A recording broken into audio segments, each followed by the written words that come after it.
நீங்க சுருக்கமா பாத்தீங்கன்னா 1977ல எம்ஜிஆர் காலத்துல 77ல இருந்து 80 ஒரு 2.5 வருஷம் வந்து அவ்வளவு அழகான ஆட்சியை வந்து எம்ஜிஆர் கொடுத்தாருன்னு யாருமே மறுக்க மாட்டாங்க. அந்த காலகட்டத்துல ஊழலே இல்ல அப்படின்னு சொல்லாட்டி கூட ஊழல் ரொம்ப குறைஞ்சு அது கண்டு காணாம நடந்துட்டு இருந்ததுன்னு என்ன சொல்லலாம். அப்படியான ஒரு ஆட்சியை கொடுத்த எம்ஜிஆர் 80க்கு பின்னாடி என்ன எம்ஜிஆர் ஆட்சியில் நடந்ததுன்னு பார்த்தா, நான் ஊழல் செய்தேனா என்னோட அமைச்சர்கள் செஞ்சாங்கன்னா நீ வந்து சொல்லு, அதுக்கு நடவடிக்கை எடுக்கிறேன். நான் ஊழல் செய்தேனான்னு சட்டமன்றத்திலேயே கேட்ட தலைவரா எம்ஜிஆர் விளங்கினார். என்ன காரணம்னா இந்த அரசியல்ல இதையெல்லாம் அனுசரிச்சு போனாதான் நம்ம வந்து தலைவரா நீடிக்க முடியும், கட்சியை காப்பாற்ற முடியும்.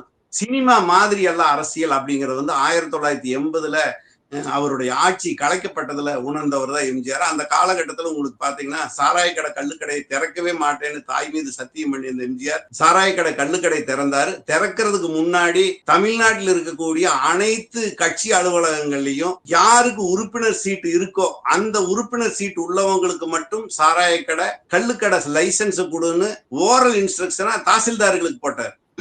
அப்படின்னா இதெல்லாம் இல்லாம நம்ம அரசியல் பண்ண முடியாதுங்கிறத எம்ஜிஆரே உணர்ந்த தருணம் 1980ன்னு சொல்லலாம். அது மாதிரி ஊழல் அப்படிங்கிறது வந்து ஊழல் குற்றச்சாட்டு, ஊழல்னா பகிரங்கமான ஊழல்ங்கிறது கூட விட்டுட்டு ஊழல் குற்றச்சாட்டுக்கு உள்ளானவங்களை எல்லாமே ஒதுக்கி விட்டுட்டு நம்ம அரசியல் பண்ண முடியாது அப்படிங்கிற விஷயத்தை உணர்ந்த தருணம் கரூர் சம்பவத்துக்கு பின்னாடி விஜய்க்கு ஏற்பட்டிருக்கலாம்.